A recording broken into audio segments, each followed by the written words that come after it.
Sir দেশের বাসা Natore sir. নাটোরে কোথায়? স্যার নাটোরের বাগাতিপাড়া থানা। বাগাতিপাড়া? জি স্যার। হ্যাঁ চিনি বাগাতিপাড়া আমি, আখের এলাকার লোকজন। চাকরি বাকরি আছে? জি স্যার। আচ্ছা কিসের স্কুল? স্যার যে একটা প্রাইভেট কোম্পানিতে আছি, আকিস ফুড এন্ড বেভারেজ। আকিস বেভারেজ? ওরে বাবা, তাই তোমাদের ফ্রি পানীয় খাওয়া হবে শুধু। কোন জায়গায় জি পড়ছি? স্যার। জি স্যার। কোথায় পড়ছি? আকিসে তো অনেকগুলো স্কুল আছে। আকিস না, গ্রুপ, ঠিক আছে।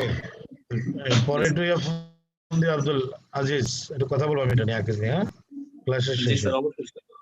অবশ্যই। আচ্ছা আর কি আছে আমাদের পরের গ্রুপের?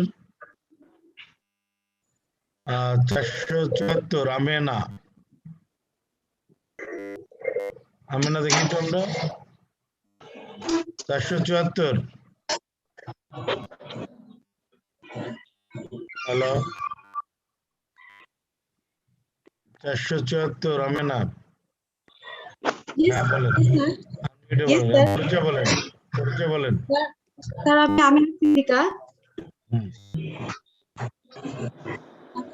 তারপরে বলুন। হ্যাঁ বেসরকারি প্রতিষ্ঠানে ছিলাম, চাকরিটা ছেড়ে দিয়েছি। আর এই কারণে আবার চাকরিটা ছাড়া।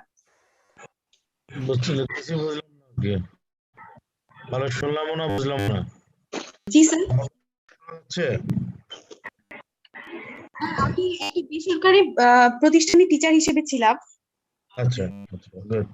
এখন চাকরি করেন না? জি জি স্যার, ছেড়ে দিয়েছি। বিএড যখন হয়ে গেল স্যার আমি ওটা ছেড়ে দিয়েছি আর কি। আচ্ছা বাড়ি কোথায়? স্যার আমার সিলেট মৌলভীবাজার। মৌলভীবাজার, শ্রীমঙ্গল, কমলগঞ্জ, কুলাউড়া কোথায়? শ্রীমঙ্গল স্যার আমাদের কুলাউড়া স্যার।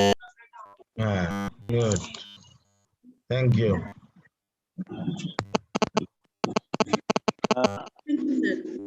আর কেউ আছেন কথা বলার পরের গ্রুপে? স্যার আমি আছি।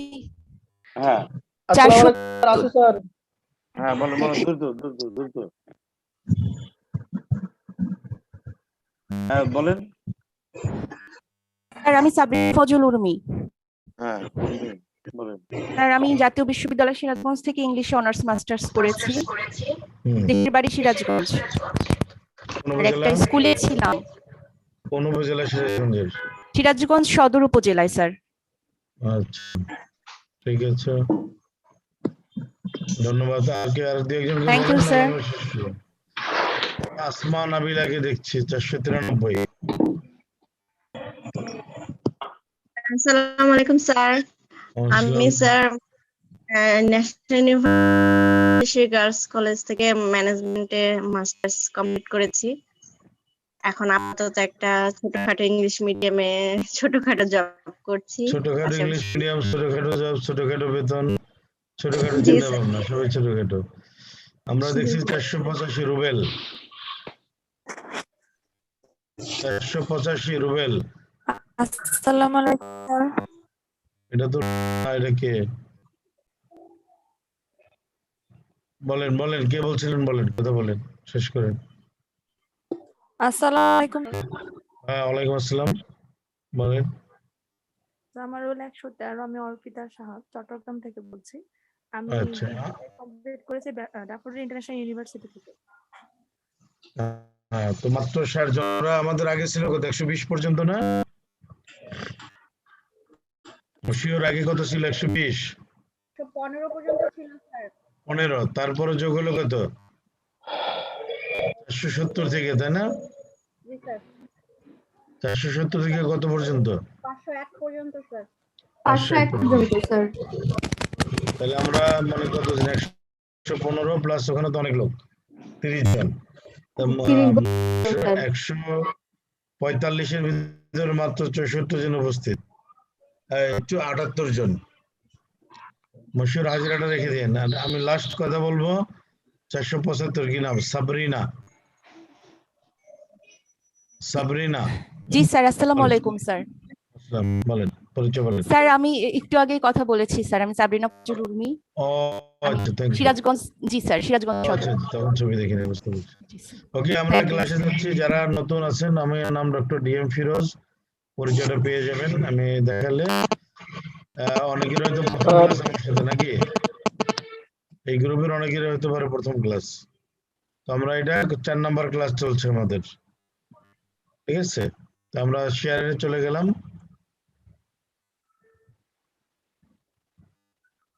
দেখা যাচ্ছে তো? জি স্যার। জি স্যার।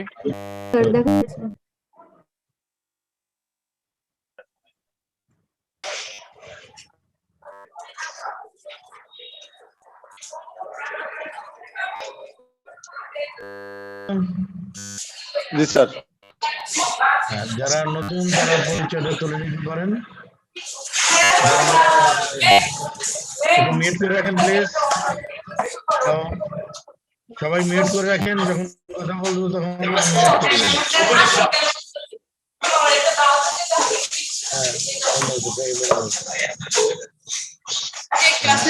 মিউট করে রাখেন। হ্যালো, হ্যাঁ, মিউট করেছেন সবাই? ওকে, যারা নতুন আসছেন তারা আমার পরিচয়টা দেখেন। ইমেল নাম্বার আছে, ডেজিগনেশন আছে, হ্যাঁ, ফোন নাম্বার আছে। আজকে আমরা কথা বলবো বাংলা উপমহাদেশের শিক্ষার বিকাশ ধারা নিয়ে। দেখা যাচ্ছে মশিউল? জি স্যার, দেখা যাচ্ছে। জি স্যার। একজন একটু পড়েন তো, একজন পড়েন, একজন পড়েন। উপমহাদেশের শিক্ষার বিকাশ ধারা 1971 সালের 16 ডিসেম্বর স্বাধীন সার্বভৌম বাংলাদেশের অভ্যুদয় ঘটে। 1972 খ্রিস্টাব্দ বাংলাদেশে প্রথম শিক্ষা কমিশন গঠিত হয়, যার প্রধান ছিলেন ডক্টর মোহাম্মদ কুদরত এ খুদা। কমিশন দীর্ঘ পরিশ্রম শেষে 3 খণ্ডে 1974 খ্রিস্টাব্দের মে মাসে সরকারের নিকট রিপোর্ট জমা দেন। উপমহাদেশের শিক্ষার বিকাশ ধারাকে কয়েকটি পর্বে ভাগ করা যায়, যথা ক. প্রাচীন আমল, খ. মুসলিম শাসনকাল 1000 থেকে 1775, ব্রিটিশ শাসনকাল, খ. ব্রিটিশ শাসনকাল 1757 থেকে 1947, ঘ. পাকিস্তান শাসনকাল 1947 থেকে 1971, বাংলাদেশ শাসনামল 1971 থেকে বর্তমান। ওকে, মানে আমরা যদি শিক্ষার কথা বলি, ফরমাল শিক্ষার কথা বলি, ঠিক আছে, আজকে যে অবস্থা ছিল হঠাৎ করে এই অবস্থা তৈরি হয়নি, একটা দীর্ঘ সময় পরিক্রমায় এটা তৈরি হয়েছে।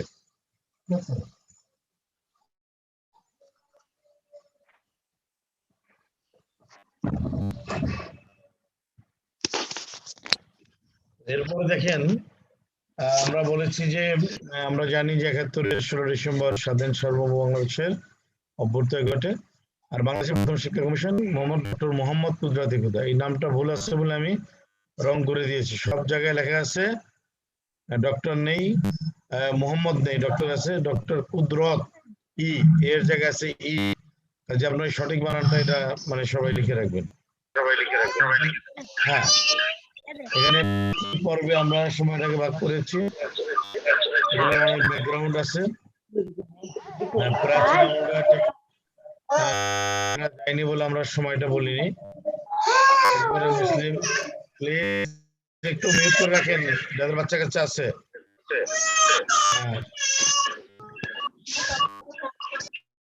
কথা বলা যায় না এরকম করলাম, বুঝলাম না আর কি, প্রতিদিন একই কথা বলি। ধন্যবাদ।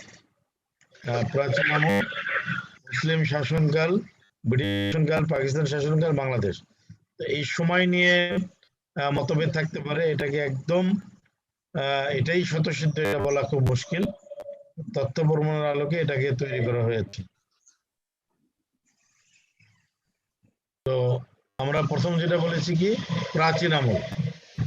তো প্রাচীন আমল, আজকে যে শিক্ষা ব্যবস্থা এরকম আনুষ্ঠানিক শিক্ষা ব্যবস্থা ছিল, একসময় মানুষ গুরু গৃহে পড়াশোনা করত,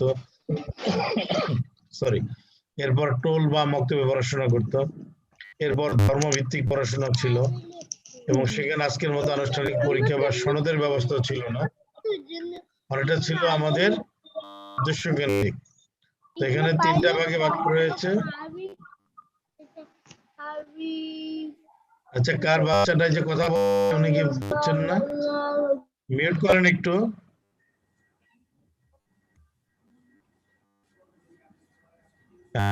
আমলের শিক্ষা ব্যবস্থা বানানটা ওই জফলাটা আসে না আর কি, সুতনির, হ্যাঁ, যার জন্য বানানটা ভুল আছে। ব্রাহ্মণ শিক্ষা ব্যবস্থা এবং বৌদ্ধ শিক্ষা ব্যবস্থা, এই 3টা প্রধান শিক্ষা ব্যবস্থা দেখা যায়, এবং এইগুলো নিয়ে ব্যাপক আলোচনা করা যায়। এই নিয়ে অনেক বই পুস্তক আছে। আমরা এখানে শুধু নামটা জানলাম এই ব্যবস্থার, এই নিয়ে আমরা কোনো আলোচনা করব না। এরপরে পড়াটা কি ছিল আমাদের? মুসলিম। তো এখানে আমরা অনেকেই জানি যে 7ম শতকে সিন্ধুরাজ দাহিরকে পরাজিত করে মোহাম্মদ বিন কাসিম, যারা ইতিহাস দ্বারা বারবার জানেন, উনি এই উপমহাদেশে প্রথম আসেন, এবং ওনার এলাকা কিন্তু ছিল পাকিস্তানের সিন্ধু পর্যন্ত, উনি বাংলা বা দিল্লি পর্যন্ত আসেননি। যাই হোক, এই সময় মক্তব মসজিদ শিক্ষা ব্যবস্থা ছিল, এবং এই সময়টা আবার কয়েক 1000 থেকে 1757 পর্যন্ত, অর্থাৎ 757 বছর সময় পর্যন্ত মুসলমানদের শিক্ষা ব্যবস্থা প্রচলিত ছিল। তবে একটা জিনিস আপনাকে মনে রাখতে হবে, কিন্তু শুধু উপমহাদেশ না, এটা শুরু কিন্তু একদম আফগানিস্তান। এই যে গজনি বলতে আফগানিস্তানের একটি শহর, একসময় শিক্ষা দীক্ষা এবং সংস্কৃতি অত্যন্ত গুরুত্বপূর্ণ নাম করা ছিল। ঠিক আছে, এরপরে তুর্কি, মানে তুর্কি বলতে তুরস্কের সুলতানগণ যারা এখানে শাসন করেছে। এরপরে আমরা দিল্লি কেন্দ্রিক খিলজি বংশ ছিল, এবং সর্বশেষ বাংলার স্বাধীন নবাব বা শাহী সুলতান, যেটা এই বাংলাদেশ কেন্দ্রিক, আজকের যে বাংলাদেশ, এই এলাকায় তাদের পরিসমাপ্তি ঘটে পলাশের নবাব সিরাজউদ্দৌলার পতনের মধ্য দিয়ে। কে কথা বলতেছেন একটু বলেন, আমাকে ভালো করে বলেন। খোকন রেজা ভাই কথা বলছেন। এই তারা এবারে আইডেন্টিটি রাখেন তো, কত রোলার মশিউর কথা বলবে, রোল রেট আইডেন্টিটি। জি স্যার, রুল 23 ওনার রুল 23 আইডেন্টিফাই করে রাখেন, আমি পরে ওদের সাথে কথা বলবো। জি স্যার, ওকে স্যার। তাহলে এখানে কারো কোনো প্রশ্ন আছে? আমরা দ্বিতীয় পর্যায়ে গেলাম, আপনাদের জাস্ট গোচরীভূত করা। কেউ চাইলে এই নিয়ে বিস্তারিত পড়তেন, কিন্তু আমাদের সিলেবাসে এগুলা বিস্তারিত আলোচনা নেই, কারণ সিলেবাসটা অনেক বড়। জাস্ট আপনাদের বোঝার সুবিধার জন্য এই জিনিসগুলো শুধু সামনে আনলাম। বোঝা গেল? এইবার আমাদের গুরুত্বপূর্ণ জায়গা, 1757 থেকে 1947 পর্যন্ত, অর্থাৎ ব্রিটিশ আমল। একজন পড়েন, কেউ একজন পড়েন। ব্রিটিশ শাসন 1757 থেকে 1947। 1747 সালের 23শে জুন পলাশীর ভুল বললেন তো। 1757 সালের 23শে জুন পলাশীর প্রান্তরে বাংলার নবাব সিরাজউদ্দৌলার পরাজয়ের পর ইস্ট ইন্ডিয়া কোম্পানির যাত্রা শুরু হয়। একসময় উপমহাদেশে ব্রিটিশ ভাবধারার শিক্ষা প্রচলিত হয় এবং শিক্ষা বিষয়ক নানা আইনবিধি কমিটি ও কমিশন গঠিত হয়। এর মধ্যে উল্লেখযোগ্য হলো 1813 সালের সনদ আইন, 1835 সালে অ্যাডামস রিপোর্ট, 1854 সালে ডিসপ্যাচ, 1959 সালের শিক্ষামূলক কর্মকাণ্ড, 1882 সালের হান্টার কমিশন, 1904 সালের লর্ড কার্জনের সংস্কার, 1917 সালের স্যাডলার কমিশন, 2044 সালের সার্জেন্ট পরিকল্পনা। অনেক ধন্যবাদ নাবিলাকে। তো বুঝলাম এগুলার ভিতরে আমরা 2-3টা আমাদের পাঠ্যতে রয়েছে, যেমন 1835-এর অ্যাডামস রিপোর্ট, 1854 উডের ডেসপ্যাচ। ঠিক আছে, উড ওনার নাম হলো মিস্টার চার্লস উড। হ্যাঁ, উড মানে কাঠ না, চার্লস উড ওনার নামে এটা ডেসপ্যাচ। ডেসপ্যাচ শাখা মানে তো বোঝেন অফিসে থাকে, যেখান থেকে এটা প্রকাশ বা অন্যত্র চলে যায়। এটা মানে হ্যাঁ, গন্তব্য কিছু আর কি, যে যার মাধ্যমে এটা অন্যত্র গমন করে। তো এইগুলো হলো প্রধান, এছাড়া আরো ছোটখাটো। তো আমাদের এখানে 2টা আমরা বড় পর্ব আমাদের মানে সিলেবাসে রয়েছে, অ্যাডামস রিপোর্ট এবং উডের। এছাড়া অন্যগুলো আমাদের জানার জন্য আমরা এই নামগুলো রেখে দিলাম। আর কারো কোনো প্রশ্ন থাকলে বলতে পারো।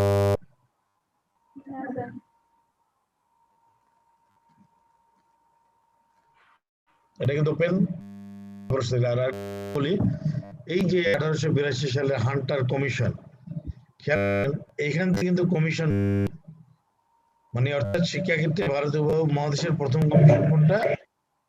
Hunter commission. আমরা এগুলো মনে রাখবো, মানে আমাদের ছোটখাটো কিছু প্রশ্ন আসবে। আমাদের সেকেন্ড সেমিস্টার পরীক্ষা আছে, না হলো কম্প্রিহেনসিভ, সেখানে অনেক শর্ট প্রশ্ন থাকবে বিষয় থেকে। তো ওই সময় যদি প্রশ্ন করা হয়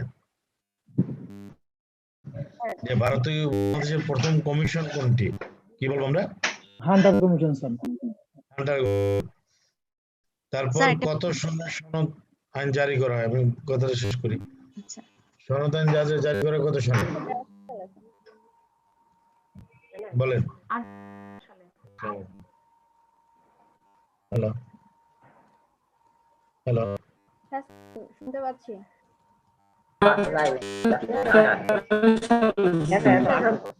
হ্যাঁ, ঠিক আছে না? তাহলে এইভাবে প্রশ্ন করে উত্তর এখান থেকে বের করবেন। আমি কি বুঝতে পারছি?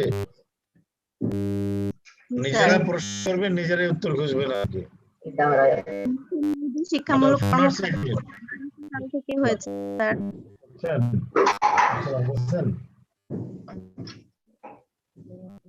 আচ্ছা, ঠিক আছে, আমি বলে আর কি। আচ্ছা, ঠিক আছে। বলে রাখছি যে কি আর আপু আমাকে পরে ক্লাস আছে।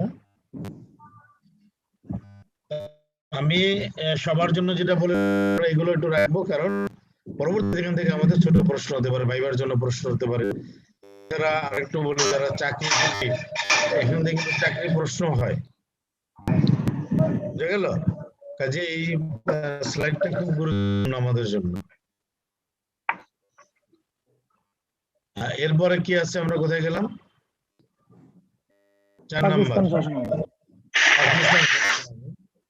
পাকিস্তান মানে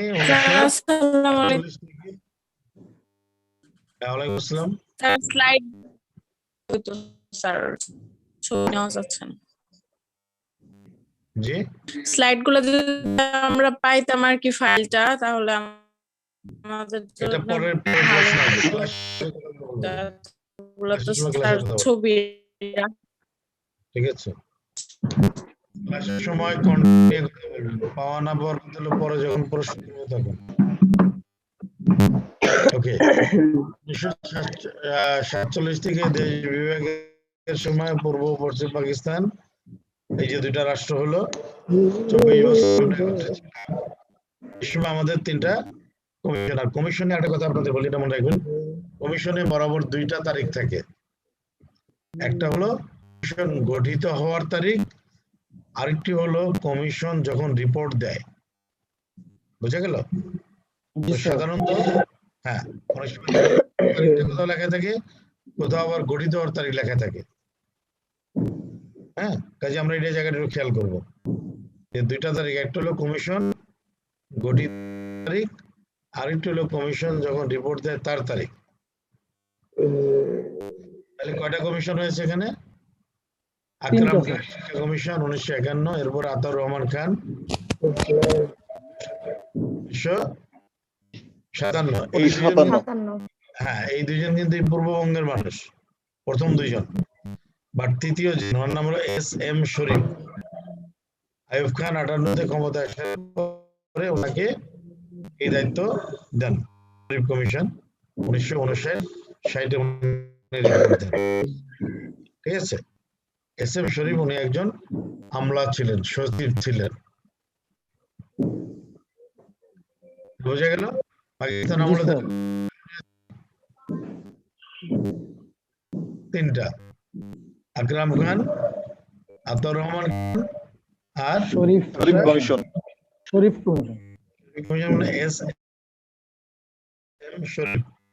ভিতরে কথা এগুলো জানতে পারবে। হ্যাঁ, এখানে মনে রাখার জন্য শুধু শর্ট নামটা দেওয়া হয়েছে। জি স্যার। জি, পঞ্চম কি আসবে বলেন? বাংলাদেশ।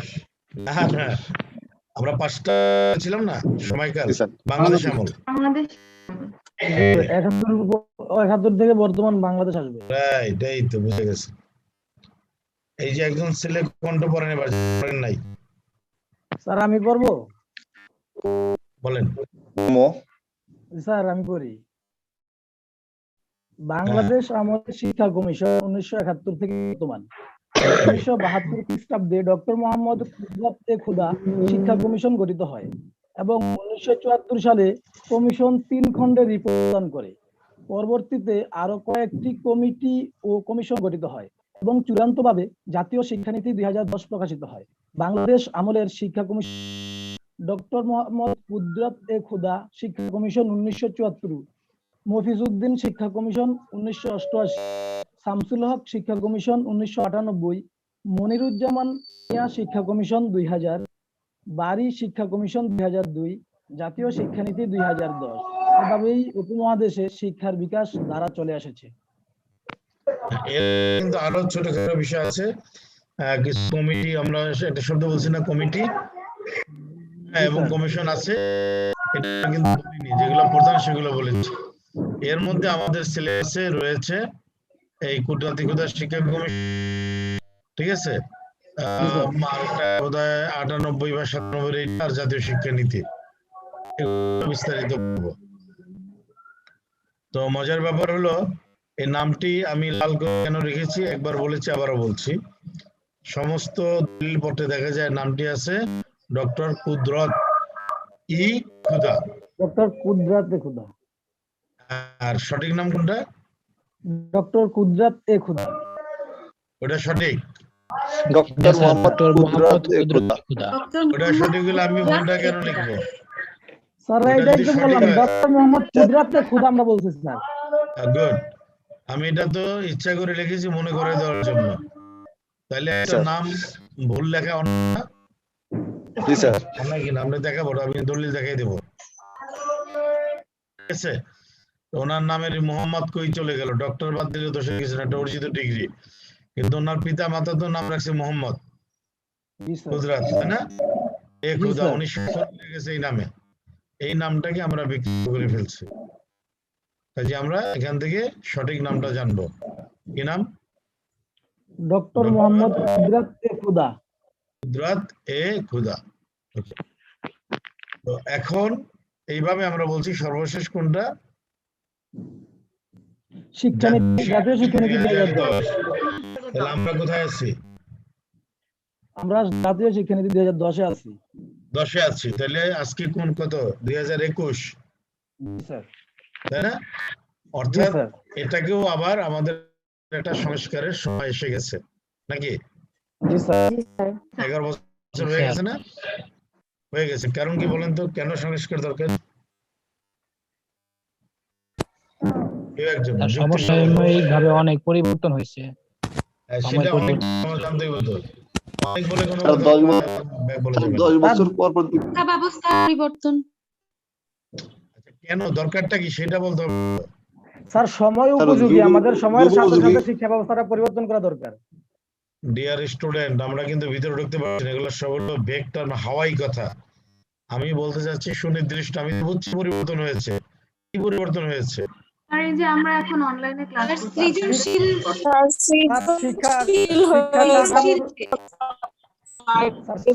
কাঠামোর সাথে সাথে আমাদের পরিবর্তন করা উচিত। আচ্ছা, যাক, এবার আমি একটু ধরে দিই। একটা কথা আমার ভালো লাগছে একজনের, এই যে আমরা অনলাইনে ক্লাস নিচ্ছি, আমরা করোনা না হলে কি এখানে যেতাম? জি না স্যার। হ্যাঁ, না তাহলে স্যার। করোনা না আমাদের একদিকে ক্ষতি করেছে, আরেকদিকে আমাদের উপকার করেছে না? জি স্যার। এই যে সবাই আইসিটি এক্সপার্ট হয়ে যাচ্ছে একসাথে এক ধাক্কা, এটা আমাদের শত বছর লেগে যেত মানে এটার জন্য, জি স্যার। কিন্তু এক ধাক্কায় পুরো জাতি কিন্তু ডিজিটাল, এক জি ধাক্কায় স্যার। বললে কেউ ডিজিটাল হয় না। আচ্ছা, এই একটা, তার মানে আমাকে এখন এই কথাটা বলতে হবে, নতুন শিক্ষানীতিতে আমাকে বলতে হবে অনলাইন ক্লাসের কথা এখন জোরদার বলতে হবে না, কিন্তু এটাতে তো শক্তিশালী নেই। 2 নাম্বার কি, এই যে আমাদের মানে সবকিছুতে ই মার্কেটিং চলে আসছে, অনলাইন কেনাবেচা, ই মার্কেটিং, সবকিছুতে ই চলে আসছে, মার্কেটিং, তারপর আমরা কি বলি অর্ডার অনলাইনে ঘরে বসে কেনাবেচা, কি নাম এটা? Online shopping. অনলাইন শপিং, এটা আনতে হবে না? জি স্যার। ছিল না। এরপর আর দুইটা দামি কথা বলে, এসডিজি, সাস্টেনেবল ডেভেলপমেন্ট গোল, সেটাকে আর জোরালো ভাবে আনতে হবে। তারপর এখন আমরা আছি কোন জায়গায়? চতুর্থ শিল্প বিপ্লব, 8ম বার্ষিক পরিকল্পনা আসবে থেকে। হ্যাঁ, এটা তো ইতিমধ্যে পাস হয়ে গেছে। জি স্যার। এটাই কি বলেছে শিক্ষা নিয়ে, এটাকে আমাদের ইনক্লুড করতে হবে নীতিতে, তাই না? আর জি বলছি স্যার। 4IR, চতুর্থ শিল্প বিপ্লব, আর্টিফিশিয়াল ইন্টেলিজেন্স এর কথা বলা হচ্ছে, ক্লাউড কম্পিউটিং, আর্টিফিশিয়াল ইন্টেলিজেন্স। হ্যাঁ, এরকম আস্তে আস্তে আমার হবে মূল কাঠামো লোকবল কমে যাবে, আবার নতুন সৃষ্টি হবে। তখন আমার আইসিটি বেস নলেজ, জ্ঞান নির্ভর সোসাইটি আমাকে ডেভেলপ করতে হবে, কমিউনিকেশন সিস্টেম চেঞ্জ হয়ে যাবে, ফুড হ্যাবিট চেঞ্জ হয়ে যাবে, হ্যাঁ, এগ্রিকালচার চেঞ্জ হয়ে যাবে। এখন এই যে কি রুফটপ, এই যে ছাদ কৃষি, আমরা কি আগে চিন্তা করেছি? জি না স্যার। ঢাকায় যতগুলো বাড়ি আছে সবগুলোর সাথে যদি বাগান হয়, তাহলে আমাদের যতটুকু জমি কমে গেছে তার রেজাল্ট আমরা পেয়ে যাব না? জি স্যার। তারপর ওই যে মাছ চাষ, নতুন একটা পদ্ধতি আসছে না বাড়ির মধ্যে, বায়োফ্লক্স, নতুন 2-3টা চলে আসছে, তাহলে আমার এডুকেশন এগুলো আসতে হবে না? আর মাছ চাষ না, এখন ভিতরে বা বাড়ির আঙ্গিনায় গর্ত করে সেটাকে পাকা করে যন্ত্রপাতি দিয়ে মাছ চাষ। তারপর আরেকটা কি, এগ্রিকালচার আমার কমে গেছে, আমার এগ্রিকালচার মাটির দরকার নাই, ঘরের ভিতরে মানে পানির ভিতরে শস্য উৎপাদন করা যায়, কি নাম এটা? জি স্যার, হাইড্রোপনিক। হ্যাঁ, হাইড্রোপনিক। তাহলে এগুলো আমার শিক্ষানীতিতে আসতে হবে কিনা? জি sir. That is why we reform the education. এখন বুঝা গেল? আমি এইভাবে সুনির্দিষ্ট কথাগুলো শুনতে চেয়েছি, আমি সুনির্দিষ্ট কথাগুলো, মানুষের লেনদেন পাল্টাই গেছে, আচরণ, হ্যাঁ, থাকা খাওয়া পাল্টাই গেছে, রিলেশন চেঞ্জ হয়ে গেছে, তাহলে শিক্ষা দিয়ে আমাকে ওই জায়গাটা ডেভেলপ করতে হবে। এখন আমরা আচরণটা এলোমেলো করছি, বাট এডুকেশন দিয়ে আমরা কি করতে চাই, এটাকে কাঠামোর ভিতরে নিতে চাই। তাহলে আমরা বুঝলাম এক নজরে আমাদের শিক্ষার বিকাশ ধারা সেই প্রাচীন আমল থেকে শুরু করে বাংলাদেশ আমল পর্যন্ত আমরা 5টা ভাগে ভাগ করেছি। এখন এক নজরে জানলাম, এইবার আমরা ধরে ধরে এগুলা পড়বো। আগামী ক্লাস আমরা উডের ডেসপাস এবং অ্যাডামস রিপোর্ট আমরা শেষ করব ইনশাআল্লাহ স্যার। কেমন লাগে? ভালো স্যার। কোনো প্রশ্ন থাকলে এবার বলেন। কোনো প্রশ্ন নাও, floor is open. Floor open.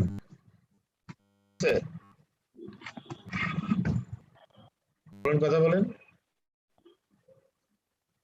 Sir. কিছু নাই, জানতে চাইছিল আর কি যে আমাদের এই যে ইয়াগুলা স্লাইড গুলা যদি ফাইল আকারে দেওয়া যায়, ওইটা ওই আপনারা যে মাঝেটা প্রশ্ন করেছিল একজনই জানতে চাইছিল আর কি, দেওয়া যায় কি?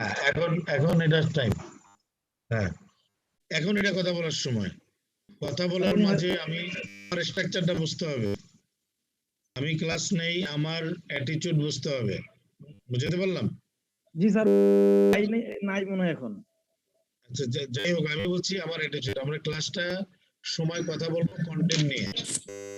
জি স্যার। এখন আদার্স বিষয় নিয়ে কথা বলবো। স্যার উনি আছে, উনি প্রশ্ন করতেছে হয়তো। বলেন, আমি শুনছি আপনার কথা, বলেন। আপনি স্লাইড গুলো চেয়েছেন, তাই তো? আমি দেখছি যে অনেকে এটাকে হ্যাঁ ঠিক আছে, ওকে। দাবি এখন দাবি করার টাইম। যখন আমি প্রশ্ন করতে, প্রশ্ন হলো কন্টেন্ট নিয়ে, ঠিক আছে? ওকে, তো হাঁটা পড়তে ক্লাস কেমন হলো, কেমন লাগলো, কোনো সেখানে কোনো পরামর্শ? খুব ভালো লাগছে স্যার। ক্লাস ভালো লাগছে। জি স্যার। আমরা বুঝতে পারলাম অনেক নতুন তথ্য জানতে পারলাম যে আমাদের আগামীতে কি আসতে পারে শিক্ষা। হ্যাঁ, আমরা একটা আইডিয়া দিয়ে দিলাম না? আমি যে বলছি যে পরিবর্তন আসবে, আমি বলছি কথা যখন আমরা বলবো সুনির্দিষ্ট, আমি 10 থেকে 20টা পয়েন্ট বলেছি। এইগুলো ইনক্লুড করার জন্য আমাদের শিক্ষানীতিতে পরিবর্তন করতে হবে। আর হলো আমার শিক্ষানীতি এমন শিক্ষা থাকবে, সেটা হবে কি, হ্যাঁ, দক্ষতা ভিত্তিক। এখন আমাদের জ্ঞান গেছে, কিন্তু দুর্ভাগ্য আমাদের আমরা কেউ দক্ষ না। আমার দরকার দক্ষতা ভিত্তিক শিক্ষা। কারণ দক্ষতা না পাইলে আমার জ্ঞান পড়ে কার এটার নাম কি, কোন দেশে কয়টা কি আছে, এগুলো পড়ে কি করবো আমি কিছু যদি না পারি? শিক্ষা সবচেয়ে বড় বাস্তব সমস্যা এটাই যে আমরা পড়ালেখা করে দেখা যাচ্ছে বাস্তবে দক্ষতা অর্জন করতে পারি না, যার কারণে সমস্যা করতে হয়। শিক্ষা নিতে হবে কি হবে, কর্মনির্ভর, দক্ষতা এবং কর্ম। আবার বলছি কর্ম। নতুন নতুন যে ফিল্ড আসতেছে, এই চ্যালেঞ্জ মোকাবেলা করার জন্য আমাকে আইডেন্টিফাই করতে 4IR, চতুর্থ শিল্প বিপ্লব। কোন দিকে যাব? এই যে আর কারখানার আগের মতো থাকবে না, মানে শ্রম নির্ভর কারখানা হবে না, হবে কি টেকনোলজি নির্ভর। জি স্যার। হ্যাঁ, টেকনোলজি নির্ভর। তাহলে আমি ওই জায়গায় আমি শিক্ষানীতিতে মন দিয়ে দেবো যেন টেকনোলজি নির্ভর আমার জনশক্তি তৈরি হয়, সেটাকে আমি বাইরে পাঠাবো, দেশের কাজে লাগাবো, তাইলে আমার লাভ হবে। নাহলে আমার শুধু বিএ পাস করে এমএ পাস করে বেকার তৈরি করে লাভ হবে না স্যার। শিক্ষানীতিতে আসতে হবে।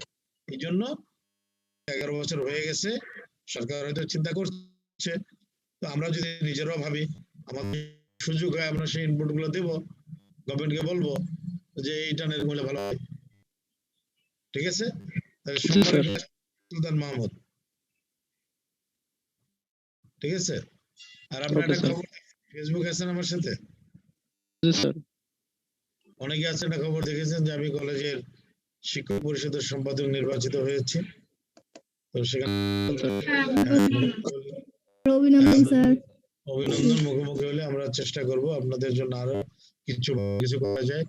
আমি হয়তো একটা ওপেন কোশ্চেনিয়ার দিতে পারি যে আমরা কি উন্নয়ন চাই, এটা আমি একটা সার্ভে করার চিন্তা করতেছি আপনাদের নিয়ে, যে শিক্ষার মান উন্নয়ন বা এই শিক্ষাকে আরো কার্যকর করার জন্য আমরা কি করতে পারি, কি বলেন?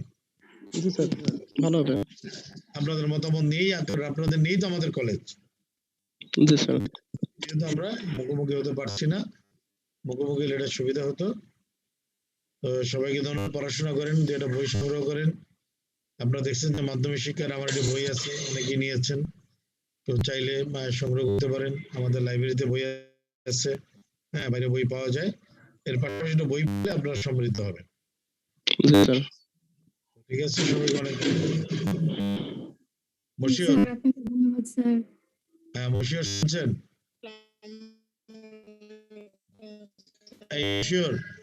হাজিরাটা রেখেছেন? জি স্যার। আচ্ছা, পাঠিয়ে দিয়ে আগে, আর পরে কথা বলেন আমাকে, সব ক্লাস শেষে ফোন করেন। জি স্যার। জি, অনেক ধন্যবাদ। জি স্যার, আসসালামু আলাইকুম স্যার। আসসালামু আলাইকুম স্যার। জি, অবশ্যই। আসসালামু আলাইকুম স্যার।